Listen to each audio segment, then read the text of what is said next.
Alright, so in this video I'm gonna show you one of the exact technique that hacker uses to go from low level user to system level privileges. From low level privileges I mean like managing the basic file and stuff to having permission to all of the system file. So I'm gonna break it down from the very basic so you understand it, that how things work and why it works. One more thing is that I want to keep it as natural as possible, like keeping all of the error and mistake that I get and see how we can fix them and go through all of those stuff. So I will make sure to not cut all of those stuff as well. We'll be following the exact step. If you don't understand what these are, it will make sense as we go through the video, right? So let's get started. Okay, so let's start it from the very basic. So when you are on the login screen of your computer, you enter your username and password. What happens in the background is the system makes some stuff in the background, and one of the thing it makes is what we call the access token. Now access token is something that has information like what user you are logged into and what permission you have, and it also include information about the group that you are into, right? So if I open the CMD by typing the CMD over here and show you what groups this user belongs to, so I'm gonna type who am I / groups. It's group, yeah, OUP.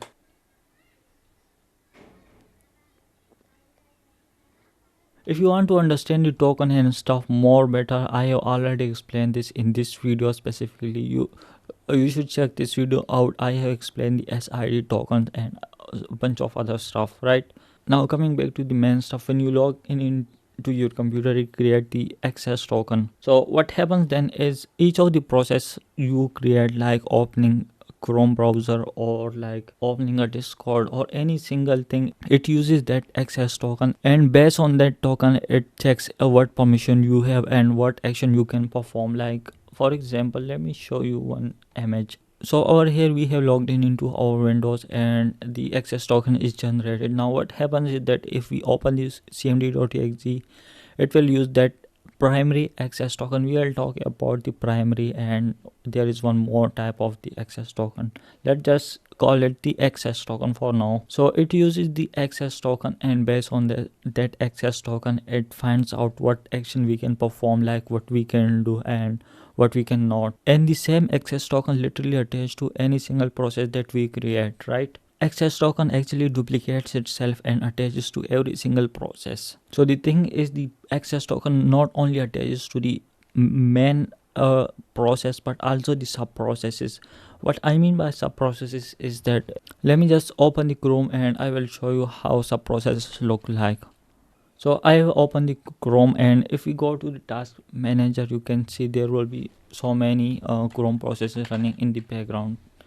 See, there are like 7 processes running in the background. This is the main one, and these are like the sub processes doing its own stuff, like this one doing one function, this one doing another. Like this one is used for rendering, this one is for managing this one might be for another purpose, and this one is for another purpose. So overall this serve as this primary one, and we see this single one, right? So the main thing I am just telling you is that not only the access token attaches to this one but also this one and all of these stuff. Okay, the thing is these subprocesses actually make a separate places in the memory and store their stuff. So if any of these crashes, the main chrome.exe won't crash, right? Because it actually like they are in a way independent. So if this one crashes, the Chrome will not actually crash. So we can simply say that these are the independent processes that work together to make this chrome.exe work. But if any of them fail, the chrome.exe won't fail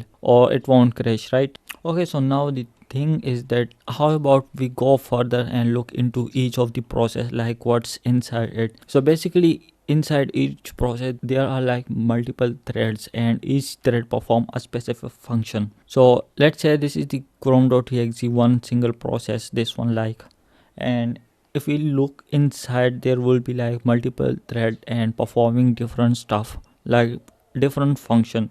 So let me actually show you. I have down there is a tool made by the Microsoft. You can actually use that to find out the threads. So it's called the Process Explorer. You can download it from the Google by typing so just type the Process Explorer in the search bar, and it will just click on the first link, and once you click on that you will see something over here to download the Process Explorer. Just click on that and it will be downloaded. Now coming back to the Process Explorer, we can see a bunch of information. So let's just search for the chrome.exe one. Yeah, I have to make a filter by chrome.exe. This is the very similar stuff that we saw in the taskbar. See, it's in the same style and same process and subprocesses. So if we double click on this process, we will see the actual threads. Let me actually click on it, and we have to go to this thread. Now these are all of the different threads that do different stuff. Let's find out what these different thread does actually. So let me just take a screenshot, and yeah, I will just go to the grok. Now let's just see what actually these thread does. Okay, let's make it like this, and okay, let's see what these thread actually do. So Chrome stores almost all its built-in resources like images, icon, HTML, and these stuff for the internal pages like this one, error pages, and other pages inside this .park file. Okay, let's see this one, the iSandboxed process. So this is another function. Yeah, so this thread or this function checks out whether the current process is running inside the Chrome sandbox or no.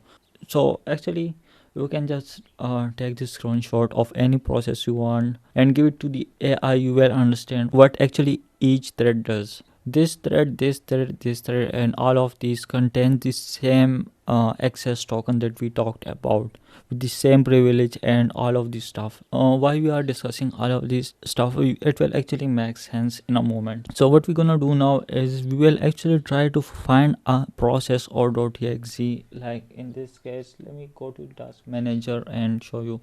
Yeah, so we need to find a process in this place, or like by any method that run as a system level permission. So system level is like you take over all of the file. You can do literally any single thing, like even deleting the Windows file. It's like you became the boss of the computer when you get the system level permission. So we need to find a process that run as system level, right? Once we find out any process that run a system level, what we be doing is we will be trying to steal the access token of that process that is running a system level. So now we need to find out a process that is running a system level.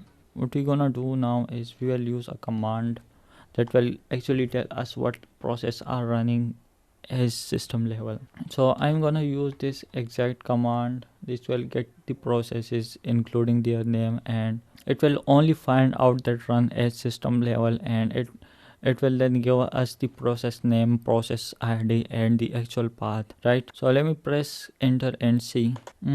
So right here you can see these are all of the processes that run at system level. So if somehow we can steal the access token of any of these process, and once let's say we stole the token of any of that process, we can actually put and use that token in our these processes to act as system level. So for example, I stole that token from this process and use that token in this process. So when I do the whoami command, it will show the system level. So right here you can see this thing. Before using the stolen token, it will only show the desktop and the username, and after using the stolen token in this process that was having low privilege, it will then show this thing. This means that I have now the system level privilege. Now here it get interesting. How do we actually steal the token? So what actually we need is we need a command from admin, right? Let me go here and show you. Let me type whoami/priv command, and let's see this one. Yeah, so we actually need this debug privilege, and what this do is it will help us in stealing the token. Okay, now let's talk about the main stuff, the token impersonation attack. So for example, we have found a process named xyz.exe. Yeah, so assume this xyz.exe is this process, this one, right, or any of these, right, that run as system level. So we have found this process, and you can see right here, this is its access token. It run as system level and a bunch of other privileges it has. So I need to explain this with a simple diagram that I made. Let me open that. Yeah, so now you can see this is the exe xyz.exe process, and right here down this you can see the, let's call it a bucket, and in this bucket what happens is that this process store all of the information and the access token and the its memory, every single thing inside this. So this process actually store all of the stuff inside this bucket, and this bucket is actually the memory that it takes in the RAM, right? So if we can somehow get access to this memory or this bucket, we can actually see all of the information that this exe store in this, like for example the access token or any other information. So let's assume, since we have this debug privilege enabled that I show you in the over here, right here you can see it's enabled. Now what we need to do, this will help us to get into this bucket and steal that token. So we need a kind of door to this bucket to get enter and take out the information. So for that we actually use one of the Windows function, it called the OpenProcess. So let me actually go over here, you will understand it much better.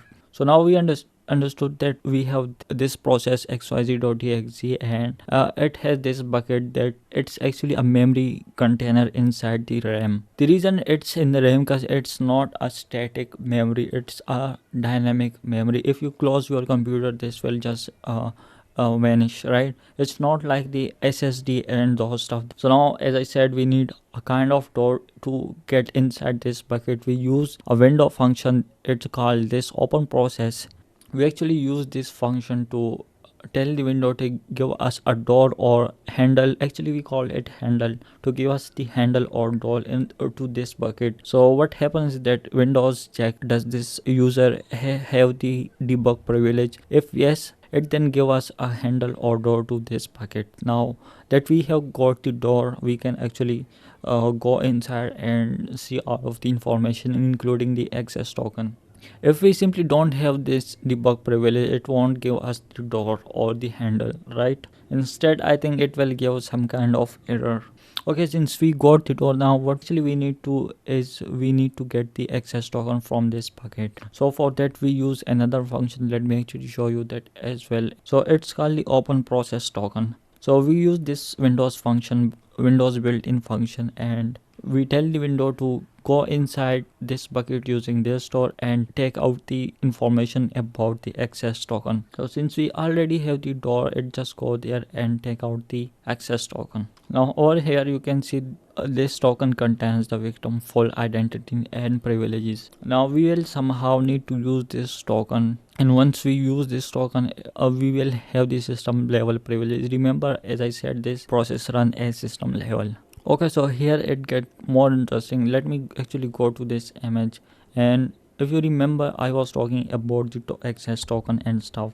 There are like two different kind of access token. One is the primary token and another is the impersonation token. So the primary token attaches to these stuff, and what happens is that if you want to use the stolen token, we need to convert that primary token into impersonation token. So when we convert that primary token into impersonation token, we can actually use that impersonation token inside this process, and then it will get the system level privilege. So to do so, we actually use another Windows built-in function. We don't need anything extra or anything else. Instead we use the Windows functions. So over here you can see the impersonation token is like the temporary ID for a thread. We will come into this, I will explain. It's like we change the type of the token from this to this. It's because we need to use the impersonation token for a specific thread. all of the attack that we are talking about is a thread specific.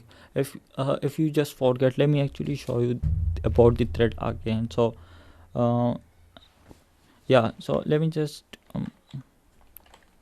type the Chrome, and since we got the access token of that system level process, we will first of all convert type of the access token from primary to impersonation. And once we convert the token type, we will put that access token in any of these thread actually, or it will be more better to find out the cmd.exe. So let me open like this. Yeah, so this cmd.exe has these thread, and if we can somehow use that stolen token in any of these thread, and we then type who am I. After that, we instead of this user, we will see the anti-authority, which just mean we got the system level permission, right? We will only see that after using the stolen token. So now let's go. Yeah, so here is the another Windows function that I was talking about. It duplicates the token and also changes its type from primary to impersonation. Right now we have the perfect token for putting it in any thread with impersonation type. What we do next is, you can see over here what goes behind the scene is that Windows take the primary token, it make a duplication of that and set the type of it as impersonation. Now we actually got a new converted token. What we do next is we use another Windows function which called this SetThreadToken, and in this we use the newly converted token, and let's say put it in this specific thread. Once we put in this thread and then type who am I, we will see the anti-authority. So I hope all of this stuff makes sense. Now in the next video or after that, I will do the practical of this, right? So if you have any question related to this, let me know in the comments. I will see you in the next video.